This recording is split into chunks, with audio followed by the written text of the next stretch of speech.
Halo, Assalamualaikum warahmatullahi wabarakatuh. Selamat pagi dan salam sejahtera untuk kita semua. Yang saya hormati, Ibu Khairunisa Widya Prastuti, As-Ikom M.Ikom, selaku dosen mata kuliah Public Speaking. Yang saya hormati, teman-teman sekalian, perkenalkan nama saya Laila Zunimatu Zahro dari UPBJ Malang. Puji syukur kita panjatkan kehadirat Tuhan Yang Maha Esa, karena atas rahmat-Nya kita masih diberi kesempatan untuk berkumpul pada hari ini. Pada kesempatan ini saya akan menyampaikan pidato tentang film Pesta Babi yang sedang ramai diperbincangkan di media sosial, serta bagaimana para generasi muda seharusnya menanggapi hal ini. Teman-teman sekalian, belakangan ini banyak orang membicarakan film dokumenter Pesta Babi di media sosial. Selain itu, isi filmnya banyak orang yang mengetahui hal ini karena kontroversi seputar pembatalan, nobar, atau mungkin nonton bareng di beberapa titik lokasi. Pemutaran film tersebut di Yogyakarta dibatalkan, menurut media Indonesia seperti Tempo, Kompas, dan RRI.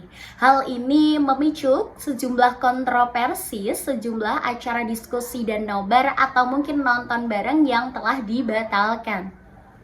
Masalah-masalah yang dihadapi masyarakat ada di Papua Selatan, terutama di wilayah Merauke, Bovendigol, dan Mepi, diangkat dalam film Pesta Babi. Menurut laporan media Indonesia, film ini mengangkat masalah deforestasi yang meluas atas nama energi, ketahanan pangan, dan pembangunan. Hal ini menunjukkan bahwa film ini lebih dari sekedar hiburan ringan, tetapi film ini juga mengandung kritik sosial mengenai bagaimana pembangunan berdampak pada tanah adat, lingkungan, dan penduduk setempat. Sebagai generasi Z atau generasi muda, cara kita menyikapi berita ini tidak boleh hanya berhenti pada melihat judul viral atau mungkin potongan video di media sosial.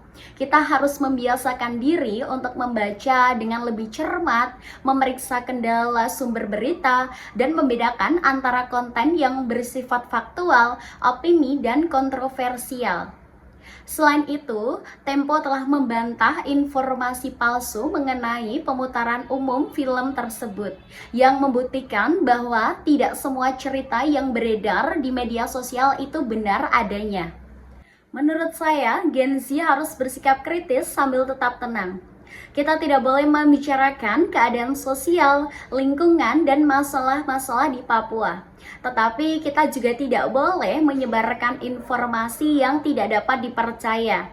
Sebenarnya aspek terpenting dari tanggung jawab sosial di era digital adalah kemampuan berpikir jernih dan dapat memilah-milah informasi. Selain itu, kita harus menghargai film dokumenter sebagai sarana untuk melihat dunia dari sudut pandang yang sering diabaikan. Film seperti Pesta Babi ini mengingatkan kita bahwa suara masyarakat adat harus didengarkan terlepas dari proses pembangunan yang sedang dijalankan. Sebagai penutup, saya ingin mengajak kalian semua untuk menjadi bagian dari generasi Z atau generasi muda yang tidak hanya aktif di media sosial, tetapi juga cerdas dalam memproses informasi. Pastikan kalian benar-benar memahami isi dan sumber dari setiap video, berita, ataupun isu yang sedang viral sebelum mempercayai atau membagikannya kepada media khalayak. Mari kita kembangkan kebiasaan untuk selalu waspada terhadap fakta, penuh pertimbangan, dan kritis. Dengan cara ini, kita akan menjadi generasi yang tidak hanya menyerap informasi dengan cepat, tetapi juga meresponnya dengan cerdas. Terima kasih atas perhatiannya teman-teman sekalian. Wassalamualaikum warahmatullahi wabarakatuh.